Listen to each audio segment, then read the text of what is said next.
c'est absolument très très grave. Parce que... Vous savez que là, eux, ils étaient plusieurs.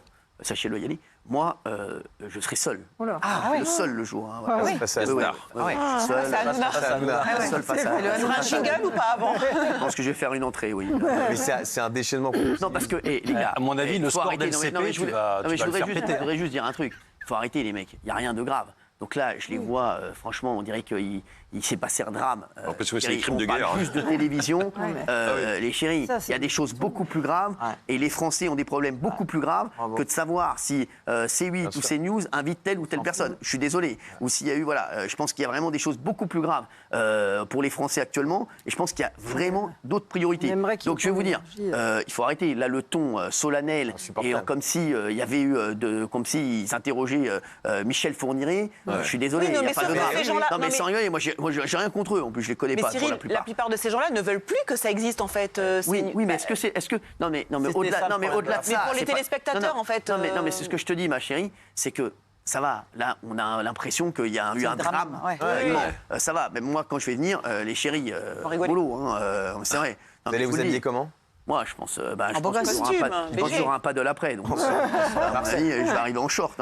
Mais déjà, la gravité, la seule gravité. Mais moi, je suis très content d'y aller parce que je suis très content de leur parler et de voir ce qu'ils ont à me dire. Moi, ça me dérange pas du tout. Sauf que, il faut arrêter. La télévision, ça reste quand même un divertissement. Bien sûr. Les chéris, il faut arrêter de voir ça comme si là, c'était le procès de Nuremberg, là, les gars. Non, mais la seule éventuelle gravité, elle est de leur côté parce qu'ils veulent mettre la liberté d'expression en danger. Donc, ça, déjà, c'est un problème. Ensuite, c'est clairement, contrairement à ce qu'ils disent, le procès de C8, de CNews et du groupe. Et moi, il y a un passage qui m'a choqué, c'est que c'est un débat sur la neutralité des médias, la pluralité, donc la neutralité. Et ils demandent à un patron de chaîne info de prendre parti sur le conflit israélo-palestinien. Je ne comprends pas. Ils veulent qu'il soit neutre ou qu'il prenne parti. Ça n'a aucun sens. C'est un procès malhonnête. Et j'ai hâte de voir, puisqu'ils disent que ça concerne toutes les chaînes, j'ai hâte de voir les mêmes séquences pour TF1, pour France Télévisions, pour TMC. J'ai la meilleure question, les chéris, à 21h. J'en ai plein d'autres. Des extraits. Je sais que là, je vois que ça vous passionne. On va revenir sur tout, parce qu'il y a Franck Capieto. Je vais vous montrer dans un instant avec plein d'extraits. Mais il y a certains députés qui viennent poser des questions. Et ils ont notamment suggéré à CNews, donc qui est une chaîne d'information continue, d'arrêter le direct. C'est pas vrai. Pour une chaîne d'infos en continu. Donc tu vas donner l'info d'il y a 3 jours. Les autres en direct. Non mais c'est magnifique. Donc le prochain président, CNews, ils l'auront une semaine après. Regardez, ça c'est incroyable. Ce différé est de quelques secondes, minutes. Ça vous permet d'intervenir et de couper le cas échéant. Est-ce que c'est toujours en place, si j'ai bien compris? Est-ce que c'est également une solution que vous pouvez apporter sur d'autres émissions ou que vous envisagez sur d'autres directs? Certes. Je suis contre le différé. C'est-à-dire, on est une chaîne de direct. Donc, si on se met en différé, on n'est plus une chaîne de direct. On est une chaîne de différé. On est une chaîne avec que des émissions enregistrées. Le monsieur là, ce qu'il dit, le monsieur d'avant là, qui pose la question, c'est pas. Voilà, il dit. Il voulait qu'on explique. Il était hyper sympa. Franchement, hyper sympa. Il disait juste d'un petit délai. Voilà, ça je comprends ce qu'il dit. C'est pas parce que là, je crois qu'il y en a une autre qui a posé vraiment une question, genre vraiment en différé. Lui, il dit parce qu'on peut faire une émission pratiquement comme les conditions du direct à 5 minutes, comme il vient de dire. C'était dans le cadre de l'émission de Christine Kelly par rapport à Zemmour, et donc c'était dans ce cadre-là pour cette émission-là. Mais lui, je trouve qu'il a été. Donc on mentirait aux gens tous les soirs. Ouais, je suis contre ça. Je suis contre les. Non, mais moi, je suis totalement contre. Si tu fais du différé de 5 minutes, ça veut dire que si tu dis quelque chose, par exemple, moi je vais dire une connerie, on va dire stop, on coupe. On change. Non, c'est une maîtrise de l'antenne. Ça n'a rien à voir. Tu veux que je te dise quelque chose? Moi, je ne peux pas le faire. Les mecs, je vous le dis, je suis producteur, s'il vous plaît, restez dans vos métiers. Les chéris, je vous le dis, c'est impossible. Non, mais c'est vrai, arrêtez de dire des bêtises. Tu peux juste enlever un petit truc, mais c'est impossible d'enlever. Et voilà, donc c'est vraiment juste une petite protection. Et puis c'est une protection aussi au cas où il y a un truc qui se passe sur le plateau. Imaginons qu'il y a un truc. Voilà, c'est suite aux attentats qu'ils ont pris cette décision. Donc arrêtez de dire des bêtises. Laurence Ferrari est venue sur la décision du Conseil d'État concernant le pluralisme des opinions. Regardez. Nous sommes très respectueux de la décision du Conseil d'État. Nous avons des inquiétudes concernant la mise en œuvre, effectivement, de la régulation du temps de parole de nos invités et de leur étiquetage. Maintenant, nous ne sommes pas dupes et nous savons très bien que notre chaîne est visée en premier lieu, comme l'a dit Pascal Praud. Pas pour toi, ça. Oui, Géraldine. Pas pour toi, là. Moi, j'adore le direct. Oui, c'est pas pour toi, là.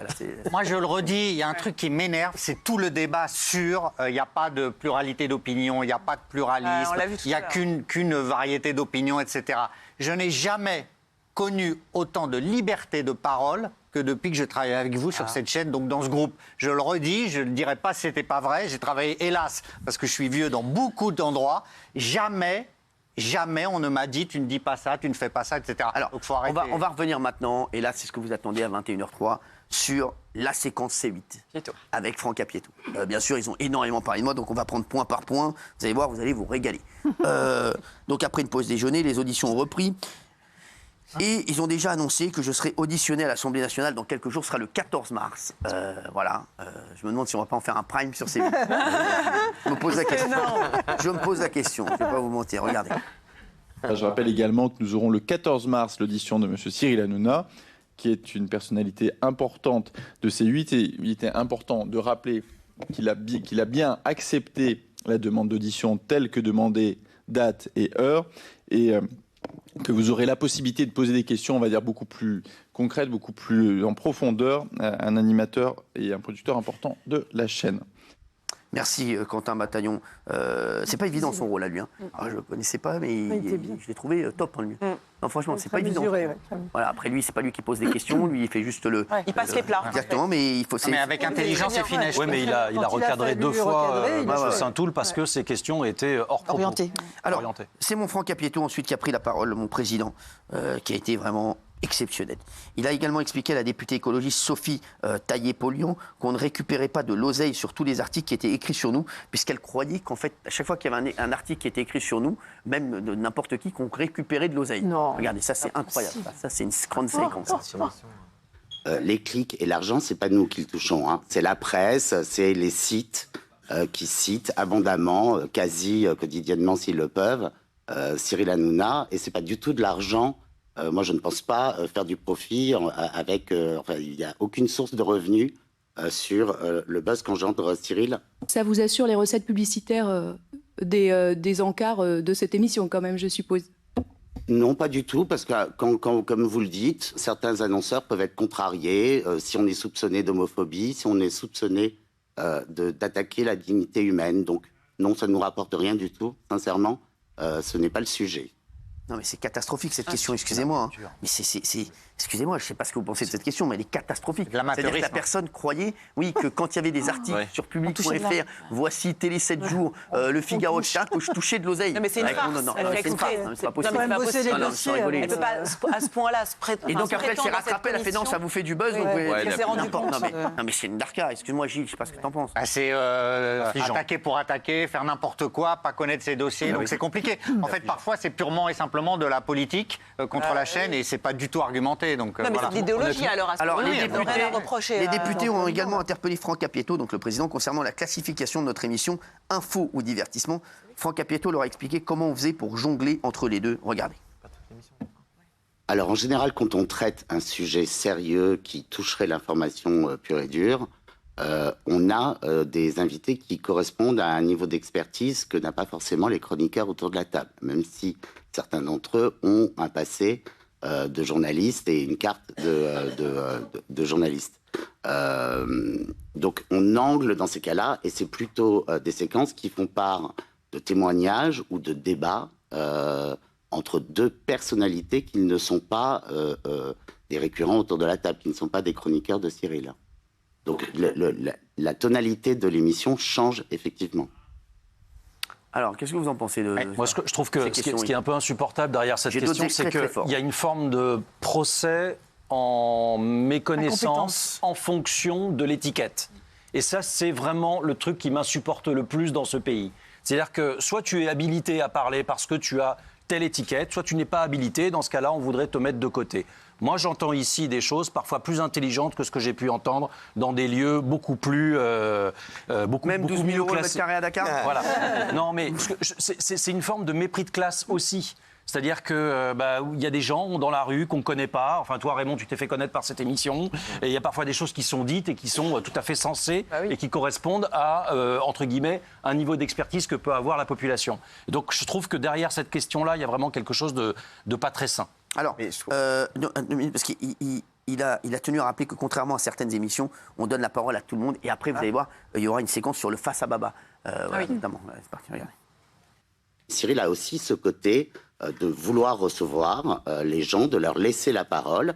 Et évidemment, quand on est face à des gens qui sont en grande difficulté sur des sujets de société graves, Cyril se tient absolument parfaitement. Il est là pour distribuer la parole, pour dispatcher et faire en sorte que toutes les tendances et toutes les paroles soient respectées. Alors, sachez, parce qu'on va avoir d'autres extraits là, que c'est consultatif en fait, cette audition. Voilà, ça doit se passer dans la bienveillance. Normalement, voilà, en fait, c'est des questions qui sont posées. Et voilà, mais c'est vrai que c'est incroyable le ton. Je le trouve très grave. Juste de la télévision, on est quand même. Il y a une sorte de solennité en tout cas. Oui, c'est ça. Mais bon. Et ce qui est marrant, c'est qu'il y a une double lecture, c'est-à-dire qu'il y a des questions qui sont effectivement très froides, mais je trouve que la deuxième lecture, c'est un peu le décryptage d'un succès qui dérange et qui les dérange. Et on ressent une forme de jalousie parce que ça marche. Et donc tout à l'heure, la question sur l'argent, mais comment vous faites pour gagner de l'argent? Sur le traitement de l'info, c'est en gros, mais comment vous faites pour traiter l'info et que ça intéresse les gens? Et en fait, on sent une sorte de haine, mais aussi de frustration et de rage en fait contre l'émission parce qu'elle marche. Et si l'émission ne marchait pas et si CNews ne marchait pas, ils ne poseraient jamais ces questions. Donc je trouve ça intéressant. Ce qui est évident, c'est que la plupart ne regardent pas du tout les émissions en longueur. Ils n'en ont justement que la vision des bad buzz et tout ça. Donc forcément, c'est déjà faussé dès le départ. Donc, et pourquoi c'est si solennel et ça a l'air si important pour eux et si grave?